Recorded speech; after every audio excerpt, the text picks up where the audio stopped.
Bueno, buenos días a todos. Perdonad el retraso, problemas técnicos. Lo que queremos hacer ahora es ampliar lo que ya hemos venido introduciendo en la primera sesión de esta jornada, que es lo que estamos haciendo en España en el consorcio de Alastria. Lo que estamos haciendo de verdad. Yo creo que es uno de los conceptos importantes que queremos traer hoy a esta jornada. No hemos formado un consorcio con 150 empresas a día de hoy en España para hablar de lo que podría ser blockchain. Lo que hemos montado es un consorcio para implantar una plataforma de verdad que existe ya a día de hoy y que permite probar de verdad si blockchain funciona o no funciona. En los casos de uso, que cualquiera de los que forman parte del consorcio, y es un consorcio abierto, quieran desarrollar. Con un foco inicial por parte del consorcio en facilitar la gestión de la identidad. Lo que vamos a hacer ahora es entrar un poquito más en detalle, un poco más en profundidad, de qué significa a nivel de plataforma Alastria, por qué Alastria y por qué lo estamos haciendo ahora en colaboración con buena parte de las empresas que ya tienen una experiencia y un recorrido con esta tecnología de blockchain, con proyectos reales en los últimos años. Tenemos para eso a Jesús Ruiz, que trabaja en el Santander, pero está cedido a tiempo completo para hacer de Alastria una realidad, y es el CTO, es quien conoce la parte más tecnológica de Alastria. Tampoco queremos hacer una presentación muy tecnológica, aunque estamos abiertos a cualquier pregunta sobre qué cosas hemos combinado para montar un entorno como Alastria. Lo que nos interesa más es que podamos trasladar y podáis entender qué valor aporta Alastria dentro de un ecosistema y en un momento en el que la mayoría de empresas están planteando hacer cosas con blockchain. Y sin más, le doy paso a Jesús. Muchas gracias. Hola, buenos días. Voy a intentar hacer la presentación lo más rápidamente posible para dejar tiempo para preguntas y respuestas al final, ¿vale? Espero que las haya, si es que os ha interesado. Pero, como ha dicho Jorge, Alastria es un consorcio, es una asociación sin ánimo de lucro, donde nos hemos asociado a una serie de empresas. Muchas de ellas hemos estado en el pasado haciendo pruebas de concepto desde hace varios años, por ejemplo, en el caso de Santander desde 2014, otras incluso un poquito antes, poco después, etcétera. Y hemos hecho un montón de pruebas y hemos visto que la tecnología tiene su potencial. Está inmadura, está evolucionando a una velocidad muy alta, pero todas nos dimos cuenta de que para determinados casos de uso ya está lo suficientemente madura. De hecho, por ejemplo, en el Banco Santander pues estamos en ciertos consorcios donde ya estamos poniendo cosas en producción en 2018, ¿vale? Pero son cosas exclusivamente bancarias. Pero nos dimos cuenta entre unas cuantas de que esas pruebas de concepto, a la hora de ponerlo en producción, no había red, no había infraestructura, y entonces se montaba un círculo vicioso. Es decir, los casos de uso no se pueden poner porque no hay infraestructura, y no hay infraestructura porque no hay inversión para los casos de uso, ¿vale? Y también nos dimos cuenta de que las redes públicas no servían, por lo menos de momento, no se sabe qué va a ocurrir en el futuro, pero las redes públicas, como por ejemplo el Bitcoin, no servían, por varias razones, ¿vale? Y aquí hay muchas, pero esta es la evolución del Bitcoin, no es un error, lo he puesto así. Por ejemplo, si queremos utilizar el blockchain, que tiene mucho potencial para todos los sectores de la economía, pues hay sectores como por ejemplo puede ser el de la manufactura, ahí he puesto yo un ejemplo también después de la manufactura de un lavavajillas inteligente, donde hay un montón de actores que participan, está la cadena de suministro.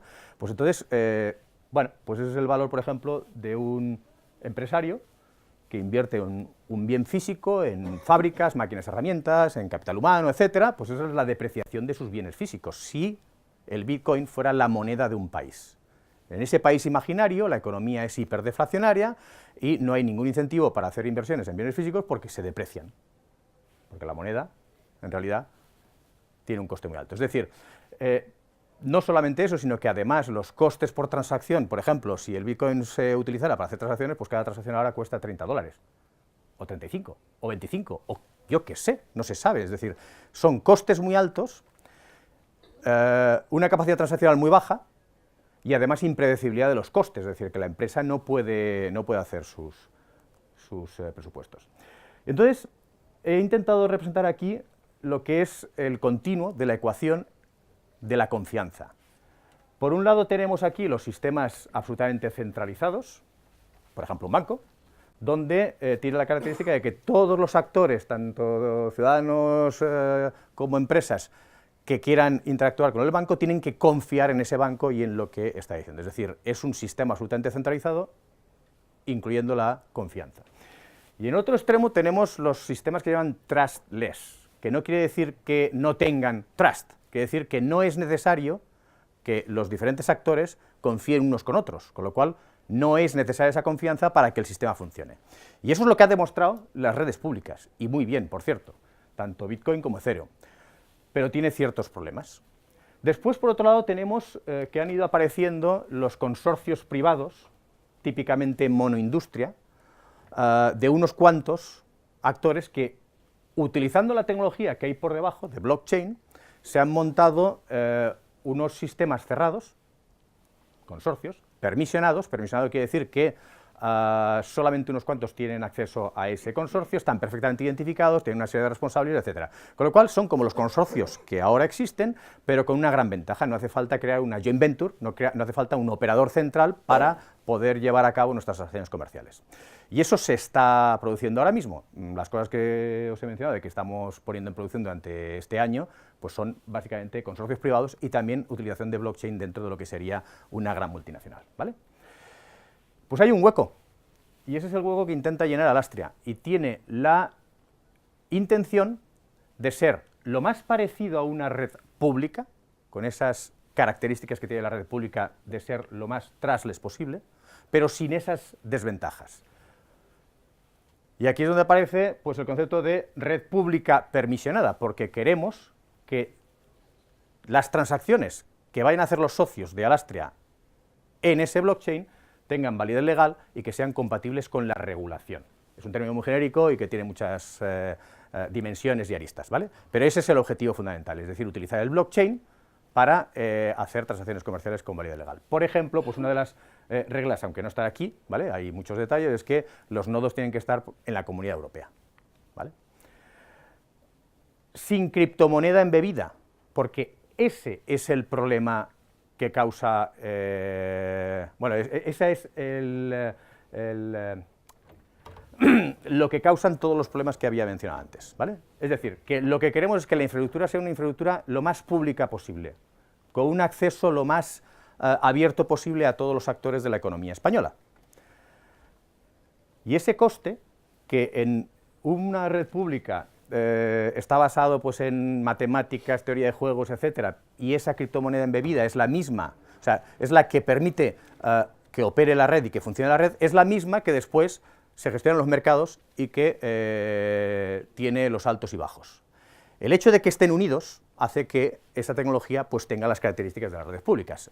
Aquí lo estamos intentando desacoplar, ¿vale? Es decir, encima de esta red cualquiera puede hacer el servicio y la aplicación que quiera, pero dentro no hay una criptomoneda embebida, con lo cual quiere decir que los costes transaccionales para una empresa que interactúa con otras empresas pues son cero actualmente, y en cualquier caso serán bajos y predecibles, ¿vale?, si hace falta. Al ser permisionada, permite implementar un algoritmo de consenso diferente que los que se están utilizando en las redes públicas. En las redes públicas ahora mismo se está investigando mucho en qué algoritmos de consenso pueden tener mayor rendimiento, pero nunca, por razones obvias y por física, no van a poder conseguir los rendimientos y escalabilidades que se van a poder conseguir en redes permisionadas. Ahora mismo, o sea, el objetivo que tenemos para este año es conseguir 1000 transacciones por segundo. De momento estamos consiguiendo, con máquinas que no van a ser ni siquiera las de producción, pues unas 500 transacciones por segundo, ¿vale? Lo cual, para una economía de un país no es suficiente, necesitamos millones de transacciones por segundo y que la red opere con algoritmos que puedan funcionar en paralelo, pero esto ya permite ciertos casos de uso mucho más potentes que lo que se puede hacer, por ejemplo, con Bitcoin, que son 4 transacciones por segundo a nivel global, 4 transacciones por segundo. Esto no permite hacer muchas cosas, ¿vale? O Ethereum, que son 10, 12 transacciones por segundo, ¿vale? Y como digo, este no es el objetivo, este es el comienzo, ¿vale? También necesitamos, para que con la regulación actual se puedan hacer transacciones comerciales con validez legal en un blockchain, necesitamos lo que se llama transaction finality en un solo bloque, lo cual quiere decir que una vez ejecutada la transacción existe un punto en el tiempo exactamente que dice, a partir de entonces, pues se ha hecho la transmisión del bien y las responsabilidades legales se transfieren de una parte a la otra, ¿vale? Eso no ocurre con los algoritmos de consenso de Proof of Work, por ejemplo, que son los que se utilizan aquí, que son probabilísticos, ¿vale? Existe una diferencia muy fina y muy de detalle, pero que esto es un requerimiento inamovible en lo que sería Alastria ahora mismo, ¿vale? La manera de conseguirlo se puede hacer de varias maneras, ¿vale? Y aquí es donde está el compromiso, es decir, Alastria intenta ser lo más trustless posible, pero se tiene que colocar un poquito aquí, porque para poder conseguir estas características, el conjunto de empresas actores de la red nacional tienen que confiar en un conjunto de validadores que tiene que ser lo más amplio posible, pero no puede ser demasiado grande porque entonces entramos con las pérdidas de rendimiento de las redes públicas, ¿vale? Y además, lo que quiere decir esto, al ser permisionada y al ser pública, que necesitamos definir e implementar un modelo descentralizado de gobierno, de gobernanza, que no existe ahora mismo, ¿vale? En este momento estamos haciendo de pioneros. Esta es la arquitectura de la red, donde, como decía, hay un núcleo de nodos validadores, 20, 25, con el algoritmo de consenso actualmente que está basado en una cosa que se llama Practical Byzantine Fault Tolerance, ¿vale? Estamos comenzando con una tecnología, pero no necesariamente nos tenemos que casar con esta tecnología porque somos agnósticos, pero esta es la que parecía más adecuada para los requerimientos actuales y que puede evolucionar. De hecho, creemos que va a evolucionar, no lo podemos evitar. Este algoritmo ejecuta de manera eficiente por estos nodos, y estos son los que proporcionan la consistencia, la seguridad de la red. El resto de los nodos son nodos que replican la base de datos, el blockchain, y que pueden iniciar transacciones. Y estos nodos van a estar solo para la ejecución del algoritmo de consenso. Estos son los que aseguran la consistencia de la red, ¿vale? El hecho de que sea permisionada quiere decir que se puede gestionar y que es censurable. Cierto, las redes públicas, Bitcoin, Ethereum, tienen una buenísima propiedad, son incensurables. Pero en este caso, los objetivos son diferentes, los objetivos son facilitar la economía digital, las transacciones comerciales con validez legal. Y eso es censurable, ¿vale? De hecho, muchas cosas habrá que rectificar, ¿vale? Y una cosa absolutamente crítica, que tiene que soportar privacidad. Privacidad en todos los sentidos, no solamente privacidad en el sentido de que los datos están encriptados y entonces nadie puede verlos, etcétera, sino privacidad incluso de la actividad transaccional. Si este es el Banco Santander, que está colaborando con empresas que son clientes suyos, lo que no queremos es que venga otro banco y pueda ver no solamente los datos, sino siquiera que estoy transaccionando. Y eso es otra de las características que las redes públicas no proporcionan, y esta tecnología sí que lo proporciona. Es decir, tenemos una red donde si hacemos el compromiso de que, vale, no es tan trustless como las públicas, me fío de que estos señores no se van a conchavar para hacerme daño, ese es el compromiso que tengo que aceptar, en ese momento tengo una red que es viable para hacer transacciones comerciales con el rendimiento, la privacidad, con las características que se necesitan para hacer los negocios que las empresas tienen que hacer, ¿vale? Ese es el gran compromiso. Creemos que será suficientemente bueno esto, ¿vale? Y esto es uno de los ejemplos, que hay actividad real en torno a esto, ¿vale? Esto no es una ciencia ficción que vaya a ocurrir dentro de muchos años, ¿vale? Y esto es un ejemplo donde voy a intentar explicar el concepto de tokenización, de digitalización de bienes. Los bancos, fuera de Alastria, en otros consorcios, etcétera, y en Alastria, pues lo que tendrán que hacer es digitalizar, tokenizar el dinero que ahora mismo está soportado en las cuentas bancarias, ¿vale? Es decir, crear dinero que se mueve aquí. Pero no es una criptomoneda, es dinero fiat, dinero de verdad. No vamos a crear, o sea, no va a cambiar la masa monetaria, ni se va a reducir, ni se va a hacer nada que provoque un cambio en la política monetaria. Es dinero que cambia de soporte, ¿vale? Es como si fuera un cheque compulsado, un cheque validado por el banco, ¿vale? Que no cambia, te lo retiran y tienes otro soporte que te permite interaccionar. Aquí la empresa compañía eléctrica pues está digitalizando, tokenizando sus bienes. ¿Qué son sus bienes? Pues energía. Y vía un contador, ¿vale? Se puede hacer un enchufe inteligente que permite, por ejemplo, que los coches eléctricos se conecten y entonces puedan consumir. Y el usuario final pueda pagar. ¿Todo eso se puede hacer con TPVs y con sistemas de pagos actuales? Bueno, se puede hacer, pero bastante peor, porque lo que permite esto es un sistema de identificación entre la máquina, el cliente, la empresa y el banco en el blockchain, ¿vale?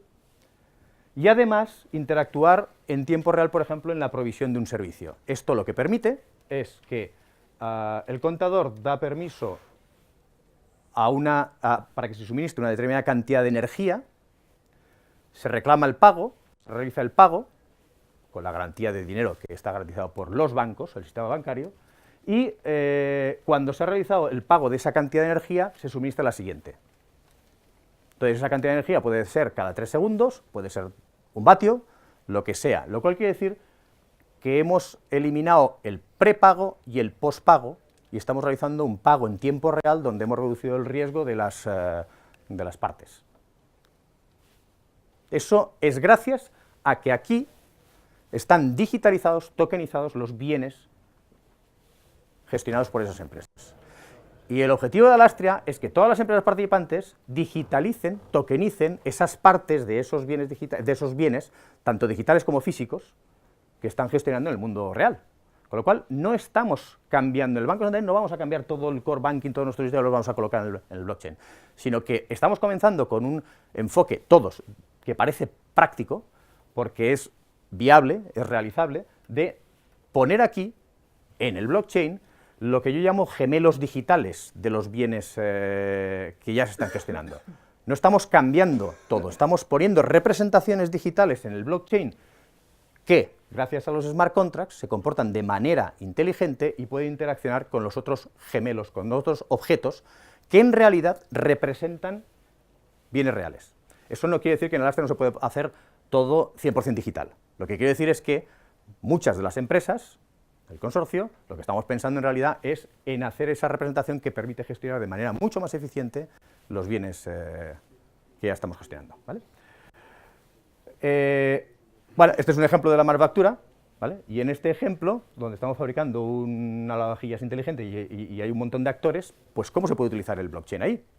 ¿Por qué? Pues porque esto es lo que se quiere realizar más allá de la transformación digital de las empresas individuales. Cada empresa, ya estamos haciendo nuestro trabajo, pero en una transformación digital de una empresa tenemos los clientes, los proveedores, etcétera. Pero el mundo se ha convertido en una red. Y además, este es el gran reto, la digitalización completa de ecosistemas. Entonces esto, con tecnología centralizada, se puede hacer solo, pues poniendo aquí a un proveedor de nube, un Google, un Amazon, y teniendo a todos conectándose aquí, un SAP, etcétera, ¿vale? Creemos que esa no es la solución para el mundo. La solución es un ecosistema, una infraestructura, una plataforma colaborativa universal que va más allá de la simple compartición de datos, que también, la economía del dato, etcétera, esto de lo que todo el mundo habla pero nadie sabe cómo se hace. Bueno, pues esto se podría hacer aquí, pero además el intercambio seguro de valor. Eso es lo que permite el blockchain. Y además, sin entidades centrales que dominen el ecosistema y que provoquen desequilibrios de poder. Porque en el momento en que alguien se coloca aquí, tiene un poder excesivo. Y lo que permite el blockchain, todos estamos convencidos, permite colaborar entre estas empresas. Habrán empresas más fuertes, más pequeñas, etcétera, pero que todas pueden colaborar y decidir cómo colaborar e intercambiar de manera segura valor. Y eso es lo que estamos construyendo, donde estamos colocando, pues esos son los objetivos, independientemente de la versión concreta de la tecnología, un blockchain que sea permisionado, porque si no, no se puede hacer todo esto que queremos hacer, con privacidad, en el sentido que había explicado antes.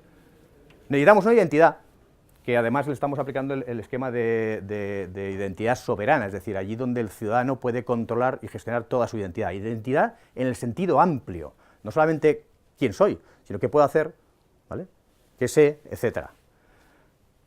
Los miembros de Alastria colaboramos en la plataforma y competimos en los servicios que hay por encima.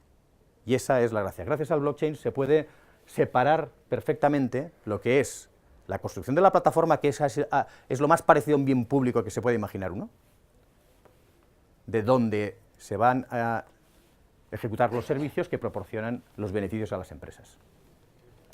Esto es la misma diapositiva que habéis visto esta mañana, donde hay una serie de empresas creciendo, estamos creciendo a 10 cada mes, creo. No tenemos todavía todos los sectores económicos de España, pero esa es la ambición, porque esto tiene que ser inclusivo, está abierto a todo el mundo, ¿vale?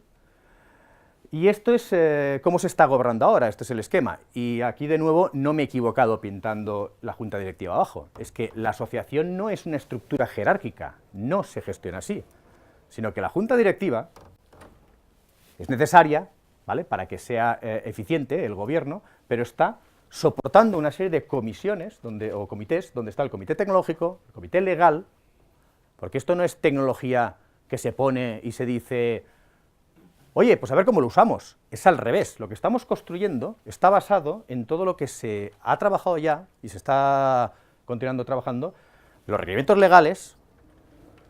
Después está el comité de comunicación, comité financiero, el comité de miembros de admisión, porque nuestra ambición es que no seamos 150 ni 200. Esto, cuando haya tracción, y esperemos que la haya dentro de poco, estamos hablando de miles, decenas de miles, cientos de miles. Si esto tiene éxito, debería estar toda empresa, ¿vale? Si eso es así, y las transacciones comerciales se van migrando paulatinamente a esta infraestructura, la infraestructura tiene que ser gestionada como una infraestructura crítica española. Hay un comité específico de gente especializada en esto y continuidad de negocio de cada una de las empresas, está aquí, de resiliencia. Comité de identidad es bastante más complicado de lo que parece, bueno, todos sabéis mucho de esto, ¿vale? Pero identidad en sentido amplio estamos hablando, identidad soberana. Por cierto, Alastria no pretende... Bueno, ahora lo explicaré, ¿vale? Relaciones institucionales, investigación y transferencia tecnológica, relaciones con centros de investigación, universidades, etcétera. Innovación y talento, porque no queremos que esto sea solo de unos pocos, esto tiene que atraer al talento, a la innovación, startups, emprendedores, etcétera.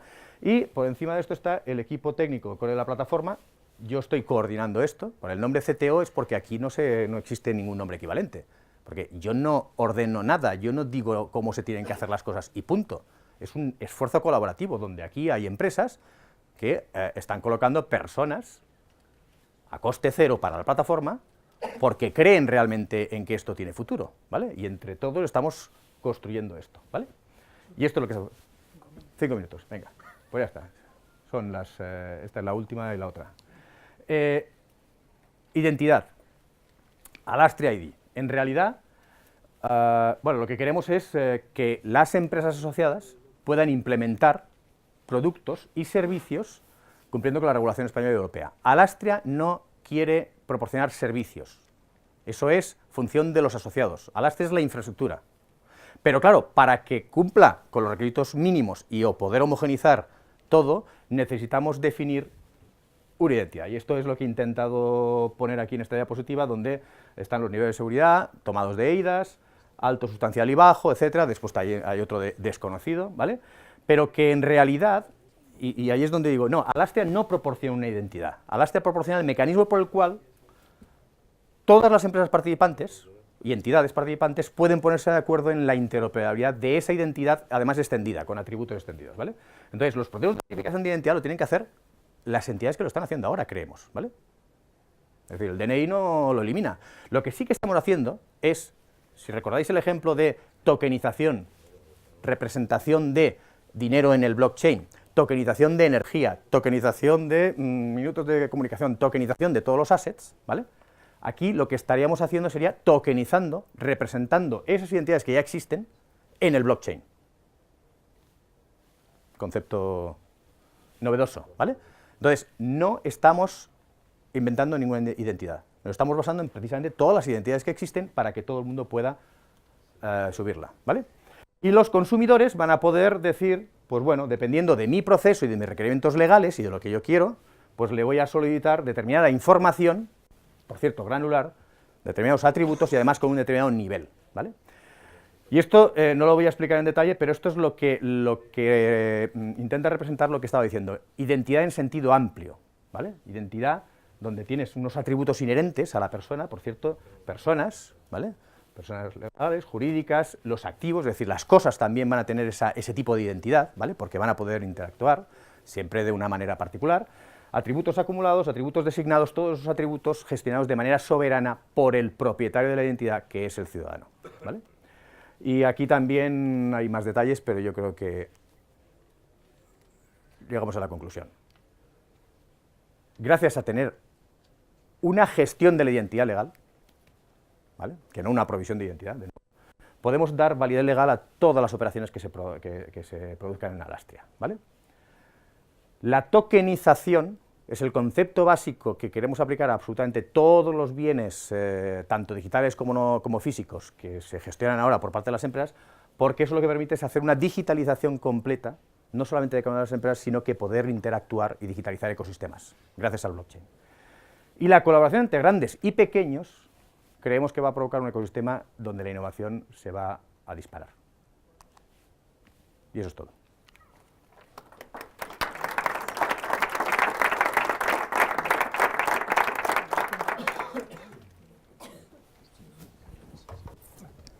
Bueno, creo que tenemos poco tiempo, pero sí que estamos abiertos a alguna pregunta. ¿Sí?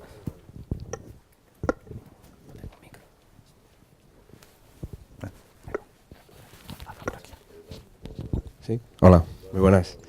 Quería haceros una pregunta. Al hilo de que estáis comentando, bueno, primero felicitaros por la iniciativa, ¿no? Lo estáis contando como una plataforma colaborativa entre cross-industria. Las plataformas que existen ya, ¿cómo están viendo a Alastria? Un UNESPA, un consorcio, porque si al final lo que se trata es montar una plataforma para hacer transacciones comerciales, los agentes que ya lo están haciendo, interoperando, ¿cómo están viendo a Alastria? ¿Cómo se percibe? Pues los que son entidades centrales que no aportan ningún valor adicional que ser una entidad central, lo ven muy mal. Pues no puedo mencionar, ¿vale? Claro, nombres, ¿no? Pero las hay. No, pero entenderlo, porque si al final se trata de montar una plataforma que exista una transacción comercial distribuida, que es de lo que se trata, ¿no? En el caso de que, o sea, existen ya consorcios de cada industria, ¿no? que se dedica a esto, ¿no? Y existe, y incluso además en blockchain, como tú bien conoces, ¿no? Si es del sector financiero, ¿no? Está R3, B3I, o sea, como me dice que lo ven mal, ¿no? Bueno, claro. Pues, simplemente era eso.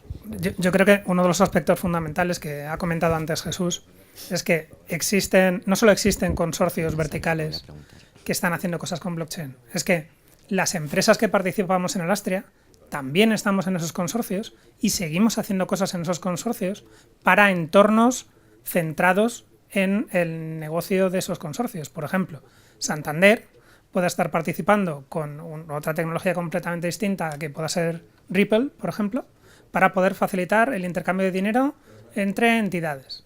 Vale. Yo creo que el aspecto fundamental es el hecho de que estemos construyendo una plataforma multisectorial. No estamos reinventando plataformas verticales. Lo que estamos facilitando es una economía de escala por la cual podemos tener un entorno en el que cualquier empresa de cualquier sector pueda confiar en que una transacción es final y está validada sin enfrentarse a las complejidades de qué coste tengo que poner encima de la mesa para tener una plataforma que me permita hacer eso de forma global.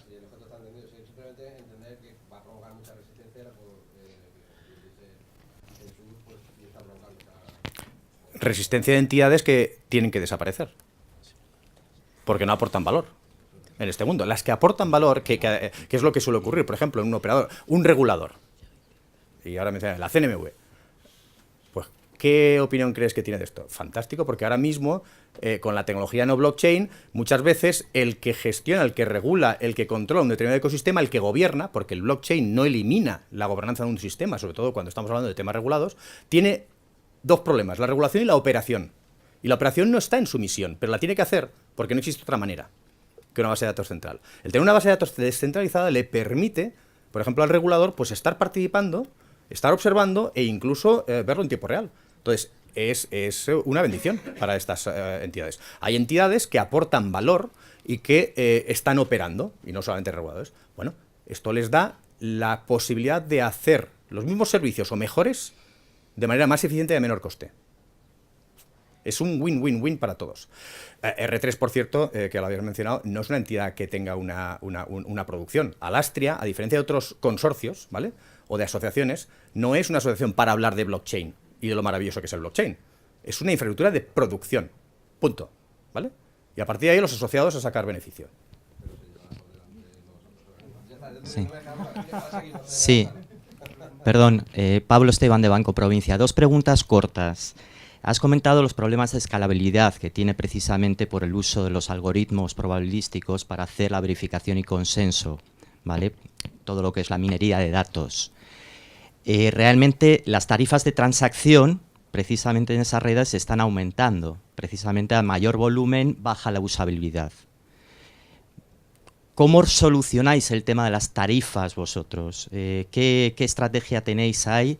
Si bien utilizáis otros algoritmos menos complejos, ¿vale?, y mucho más rápidos que permiten transacciones por segundo a mayores ratios, ¿qué estrategia seguís? Y la segunda pregunta, desde el punto de vista de la privacidad que has comentado, ¿qué sucede, por ejemplo, con los supervisores? ¿Constituís un nodo especial, de alguna forma, que pueden acceder a las transacciones que son entre bienes y tokens, de alguna forma, pero en definitiva dinero real?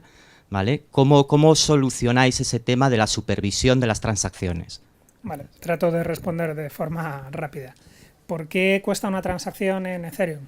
Porque Ethereum tiene que defenderse ante potenciales ataques o malas implementaciones que puedan provocar una carga excesiva a la red. De esta forma, cada vez que tengo que ejecutar algo dentro de la red de Ethereum, tengo que pagar por ello. Si lo ejecuto mal o si soy malicioso, necesito una inversión muy grande para poder provocar un daño en la red.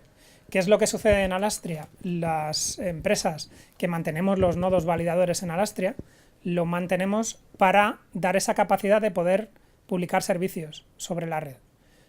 ¿Cómo vamos a controlar el hecho de que la red tenga un rendimiento de 1000 transacciones por segundo?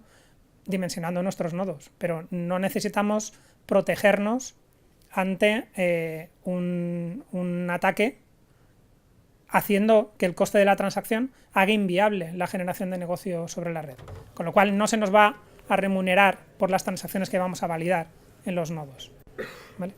Eso lo que facilita es que las empresas puedan tener claro cuál es el retorno de la inversión de hacer desarrollo sobre una red como la de Alastria, que es el componente fundamental. Más allá de que el coste se haya incrementado en el tiempo, el problema no es tanto el coste en sí, como la impredecibilidad del coste. Eso es lo que impide poder desarrollar negocio real sobre la tecnología de blockchain. Sobre la segunda pregunta, los reguladores. Uno de los aspectos fundamentales de Alastria es que podemos ejecutar entornos restringidos en los que las empresas competidoras del Santander no puedan ver qué transacciones se hacen entre Santander y sus clientes.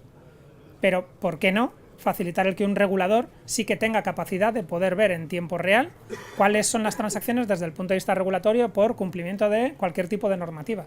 Eso está completamente abierto en este entorno. Sí. O sea, esto en Alastria todavía no lo tenemos así porque no tenemos a los reguladores a bordo y todo esto, pero en un proyecto que no puedo nombrar, que es un consorcio privado, ese concepto está perfectamente demostrado, ¿vale? Y además el regulador está absolutamente encantado con esa posibilidad, ¿vale? Con un nodo especial, que en realidad no es un nodo, son varios nodos, dependiendo de las características, es más complejo que esto, pero así funciona. Y eso es algo que es imposible de hacer con una tecnología centralizada. Y ya hablando de otros temas, y aquí todas las transacciones económicas se hacen aquí, pues imagínate el SI de Hacienda, ese reporting, nos lo eliminamos. Bueno, muchas gracias a todos.